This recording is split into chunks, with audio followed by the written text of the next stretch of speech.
달달한 10분 전략 세워드리는 시간입니다. 이 시간 MTNW 이달해 어드바이저 함께합니다. 위원님 안녕하세요. 네, 안녕하세요. 네, 주말 잘 보내셨나요? 네, 덕분에 잘 보냈는데 우리 앵커님도 잘 보내셨죠? 네, 푹 쉬고 왔습니다. 연휴가 없다 보니까 한 주가 좀 길게 느껴지는데 이번 주도 힘차게 출발해 보도록 하겠습니다. 자, 오늘장 달달한 포인트 먼저 체크할게요. 네, 달달한 포인트, 연착륙 기대감이 커지고 있습니다. 비관론자들의 반성문 이런 이야기인데 일단 미국의 기대 인플레이션이 떨어지고 있죠. 소비 지표와 맞물려서 경기 연착륙에 대한 기대감이 커지고 있습니다. 그런 가운데 미증시 3대 지수, 특히 기술주가 지난주 강세를 보였는데 금요일에 소폭 하락하면서 거래를 마쳤습니다. 저희 이 구간 어떤 전략 필요할까요? 네, 전일 뉴욕 지수 상황부터 점검하고 넘어가겠습니다. 전일 뉴욕 증시 보시면요, 강한 소비 심리와 기대 인플레이션의 둔화에도 불구하고 장 막판에 기술주 위주로 차익 실현 매물이 출회가 되면서 하락 마감하는 모습이 나타났죠. 지난주에 발표된 미시간대 소비자 태도지수 예비치는요, 63.9로 시장 컨센서스를 상회를 했고요. 그리고 실질 임금의 감소에도 불구하고 소비자들의 심리가 여전히 살아있음을 나타냈습니다. 자, 미시간대 기대 인플레이션 또한 1년 3.3%, 5년 3%로 2년여 만에 최저치를 기록을 했고요. 여전히 높은 수치이긴 하지만 인플레이션에 대한 기대 또한 계속해서 둔화되고 있음을 나타냈습니다. 자, FOMC가 끝나고 오래간만에 연설에 나선 크리스토퍼 윌러 패드 이사는 자, 근원 물가가 안 떨어지고 있어서 더 센 긴축이 불가피하다라고 이렇게 발언을 했고요. 미국 경제가 빠른 속도로 회복하고 있고 은행 위기 또한 이미 진정됐기 때문에 패드 정책을 바꿀 이유가 없다라면서 매파적인 발언을 내놓았습니다.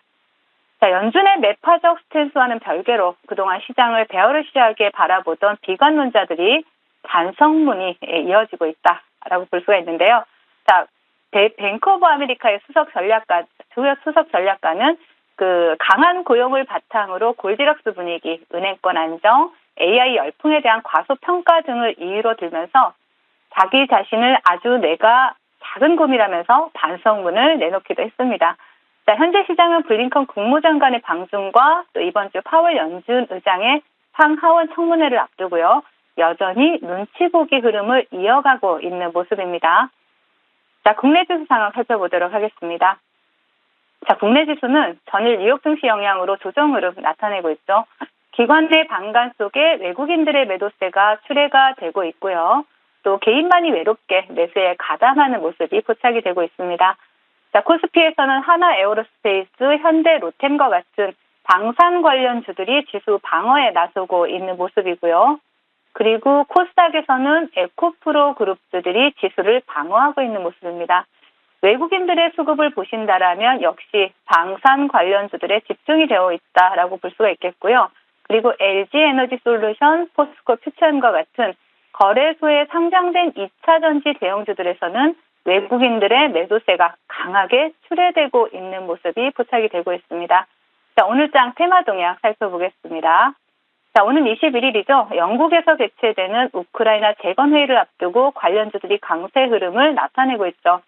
자, 먼저 차트를 보신다면요. RBK 그룹이 상한가에 안착한 모습이고요.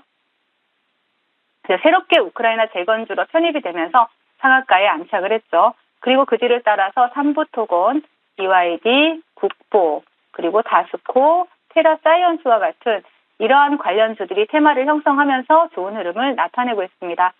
그리고 에코프로 그룹주들의 상승 영향으로 일부 2차 전지 중소형주들 또한 좋은 흐름 나타내고 있는데요. TJ메탈을 대장으로 해서 애경케미칼, 아우딘 퓨처스, 비트로셀과 같은 이러한 2차 전지 관련주들이 좋은 흐름을 나타내고 있습니다.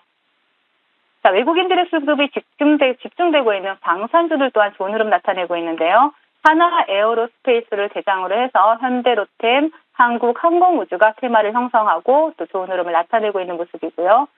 마지막으로 강한 테마는 형성하지 못하고 있지만 반도체 관련주들이 오늘도 테마의 연속성을 이어가고 있는 모습입니다. 자, PSK 홀딩스를 대장으로 한 지오 엘리먼트, 레이저셀이 두 자릿수 상승률을 기록하고 있는 모습이고요. 그 외에 또 인적 분할 후에 재상장된 기업이 있죠. 동구홀딩스가 2연상에 성공을 했습니다. 그러면서 동북 제강이 좋은 흐름을 나타내고 있지만 또 동북 CM 같은 경우 음봉을 그려내면서 강한 테마를 형성하지는 못하고 있는 모습이다. 이렇게 정리를 해드리겠고요. 그리고 시장 대응 전략 드리도록 하겠습니다. 시장을 베어리시하게 보던 비관론자들이 속속 백기 투항을 하고 있지만 상승론자들 역시 시장의 가파른 상승에 대해서 경계심을 나타내고 있습니다. 아직 항복하지 않은 비관론자들 같은 경우에는 현재 시장을 2000년, 2008년과 마찬가지로 급격한 투매 직전에 일시적인 상승이다라고 이렇게 주장을 하고 있는데요. 상승론자들의 전망 그리고 비관론자들의 전망 모두 크게 귀담아 들으실 필요는 없을 것 같습니다. 파월 연준 의장이 FOMC에서 모든 금융 위기는 연준이 막겠다라고 이렇게 말을 한 이상 우리가 대응하지도 못할 정도의 시장 하락은 당분간 없을 것이다라는 점을 좀 기억해 주시면 좋을 것 같고요. 시장이 완벽히 안정을 되찾았다는 것을 매크로 지표들이 알려주기 전까지는 중장기 포트폴리오 구성보다는 단기 수익 위주의 포트폴리오를 구성하시면서 시장에 대응해 나가시면 좋을 것 같습니다. 네, 지금 시장을 어떻게 좀 대응해야 할지 시장에 대한 대응 전략 들어봤습니다. 이 전략을 가지고 또 섹터 종목들 잘 공략해봐야겠죠? 달달한 섹터 열어보도록 하겠습니다. 네, 오늘 달달한 공략 섹터는 우크라이나 재건주입니다. 제가 오프닝에서도 말씀을 드렸는데 정말 힘이 강합니다. 특히 대장주인 삼부토건의 경우는 상한가에 두 번 이상 좀 성공을 하고 오늘 수급도 거래량도 정말 많이 붙고 있거든요. 재건주 쪽에서 이제 바닥에서 올라오는 그런 종목들 한번 알아보면 좋을 텐데 일단 어떤 모멘텀이 있는지 먼저 체크 받아볼게요. 네. 오늘 우크라이나 재건주 관련주는 RBK 그룹이다라고 보실 수가 있고요. 삼부토건은 이등주다라고 보시면 될 것 같습니다. 최근에 새롭게 편입이 되면 새롭게 이제 테마에 편입이 되는 종목들이 강한 시세를 나타내는 경우가 굉장히 많죠. 오늘도 그러한 경우다라고 볼 수가 있겠고요. 자, 오는 21일 영국 우크라이나 재건 관련 회의가 예정된 가운데 우크라이나 재건 관련주들에 대해서 테마의 확산이 일어나고 있는 모습입니다. 기존 건설 기계로 분류되는 그러한 정통 재건 관련주 이외에 삼부토건이 최근 시장에서 재건주 대장으로 치고 나가고 있는 모습이고 또 오늘 RBK 그룹도 오늘 대장으로 치고 나가고 있는 이러한 모습들이 나타나고 있습니다. 지난 금요일에는 철도 관련주들이 시장에서 두각을 나타냈고 시간에서 좀 밀리는 모습이 나타났었죠. 최근에 확인된 내용에 따르면 우크라이나 재건 프로젝트는 주택이나 지역 인프라 복구 개선 그리고 현대화 분야에서 가장 큰 금액이 필요한 것으로 전망이 되고 있습니다. 지난 17일이죠. 일본에서 열린 G7 교통장관회의에서 G7 주요국들은요. 우크라이나 교통 복구 지원에 협력하겠다라는 이러한 입장을 밝혔고요. 또 우크라이나 장관 또한 참석해서 G7의 교통 인프라 복구 지원에 대한 협력을 당부하기도 했습니다. 우크라이나 재건 관련 섹터는 건설기계, 건설, 철도, 농업, 방산, 전력 등등 굉장히 다양한 분야가 포함이 되어 있죠. 제2의 마셜 플랜으로 불리는 대형 인프라 구축 사업으로요. 우크라이나 측에 따르면 재건 사업 규모가 최대 9천억 달러, 하나로 추산을 한다라면 약 1,200조 원으로 대한민국 1년 예산의 2배 육박하는 규모로 상당히 큰 규모로 추정이 되고 있습니다. 자, 현재 시장에서 대장주인 삼부토건 그리고 먼저 상한가에 안착한 RBK 그룹 이렇게 보신다면 연속적인 시세를 나타내고 있다라는 부분을 우리가 체크를 해볼 수가 있겠죠.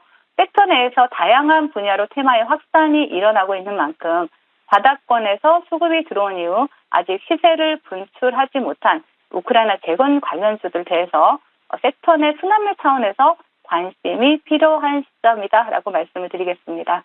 네, 오늘 우크라이나 재건주 알아봤고요. 테마의 수급이 계속해서 늘어나고 있습니다. 특히 건설, 통신망, 철도 다양한 종목군들이 오늘 올라오고 있는데 바닥에서 이제 포착된 종목 바로 알아볼게요. 어떤 종목입니까? 바로 웰바이오텍이라는 종목인데요. 얼마 전에 굉장히 우크라이나 재건 관련 대장주로 시장에서 부각이 되었던 종목인데 동사는 리테일 사업이라든지 패션 브랜드 사업, 복합 운송, 제약 바이오 산업 등 다양한 사업을 진행하고 있는데 그중에서도 복합 운송 사업에 대해서 가장 비중이 크다라고 볼 수가 있겠습니다. 최근에 우크라이나 재건 관련주로 이슈가 부각된 것은 유로인베스트 홀딩스와 우크라이나 전후 재건 사업을 위해서 조인트 벤처를 설립했다라는 이러한 부분이 시장에서 부각이 되면서 상당히 그 시세를 강하게 나타내기도 했었는데요. 지금 조정 구간이 너무 예뻐서 가지고 나왔습니다.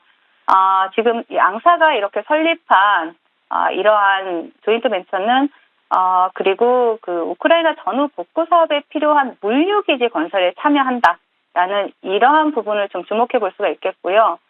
그리고 뭐 유로 인베스트 같은 경우 유로 인베스트가 추진하고 있는 이러한 그 리비오 스마트 시티 건설 사업이라든지 또 이러한 그 웰바이오텍이 협력사인 웰바이오텍 EVC가 추진 중인 전기차 충전기 사업 같은 경우에도 우크라이나 보급을 하기 위해서 향후 공동 사업을 진행할 계획도 가지고 있는 만큼 앞으로 우크라이나 재건 관련주로 좀 다시 한번 강하게 시세를 줄 수 있는 종목이다라고 보여집니다.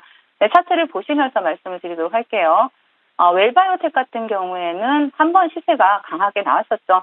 자, 바닥권에서 굉장히 강한 시세가 수급이 동반되면서 강한 시세가 나왔다는 사실을 포착을 할 수가 있겠습니다. 동종목 같은 경우에는 20일 이동평균선을 이탈하지 않으면서 굉장히 젠틀한 상승 흐름을 이어가고 있는 종목이다라고 보실 수가 있겠고요. 단기적으로 일단 1차 목표가 드린다면 최근의 고점을 좀 돌파한 자리도 충분히 가능해 보이기 때문에 목표가 2,600원 설정해 드리겠고요. 손절가는 하단에 1,800원 설정해 드릴 테니까 분할 매수로 차분하게 접근하시면 좋을 것 같습니다. 네, 우크라이나 재건주로 웰바이오텍 들고 와 주셨습니다. 바닥에서 거래량을 동반하고 1차적인 시세가 나왔다라고 했는데 예쁜 우상향을 잘 그려가고 있다라고 하셨어요. 가격 전략 챙겨드릴 테니까 앞으로의 흐름도 꾸준히 지켜봐 주시면 좋겠습니다. 자, 이제 AS 본격적으로 받아보도록 하겠습니다. 첫 번째로 저희 넥스트칩 받아볼 텐데 1월 말에 워낙에 저점에서 잘 공략했던 종목입니다. 8,000원대에서 매수를 해서 지금 16,000원대까지 시세가 올라왔고요. 지금 고점 대비 79%의 수익을 챙겨가고 있습니다. 오늘 7% 정도 하락이 나오는데 여기서 5일선을 벗어난다면 어떤 대응이 필요할까요? 네, 우리가 뭐 항상 조정의 구간을 볼 때 거래량 있는 조정인지 없는 조정인지 이런 부분도 좀 체크를 해볼 수가 있는데요. 동사 같은 경우는 차량용 시스템 반도체 기업이죠. AI를 적용한 차량용 반도체 칩을 개발을 했고요. 바닥권에서 시세가 나온 이후에 계속 추세를 이어가는 모습들이 나타나고 있습니다. 최근 미국 시장에서 가파른 상승세를 나타나고 있는 게 바로 테슬라죠. 지난 금요일에 일론 머스크가 한 말을 여러분들 혹시 보셨습니까? 테슬라의 주가는 자율주행 능력과 직결되어 있다. 완전 자율주행이 실현된다면 그 가치는 무궁무진하다. 이렇게 말을 했죠. 넥스트 칩이 바로 그 관련주입니다. 많이 상승을 했지만 지금 차트를 보시면요. 지금 거래량 없는 조정이죠.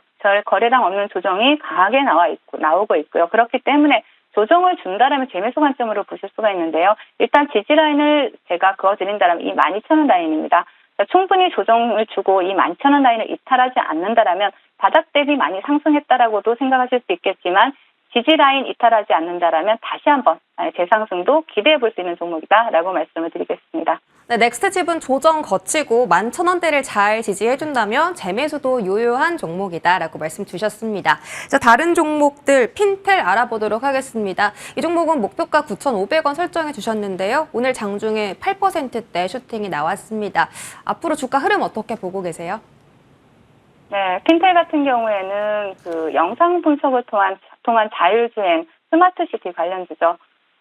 수익은 아직 수익률은 그렇게 높지 않습니다. 하지만 시장이 좀 조정 구간이 나오더라도 동종목 같은 게 좀 강하게 버텨주는 그러한 종목들이라고 볼 수가 있겠고요. 최근에 자율주행 관련주를 잘 보자라고 제가 계속해서 말씀드리고 있는데요.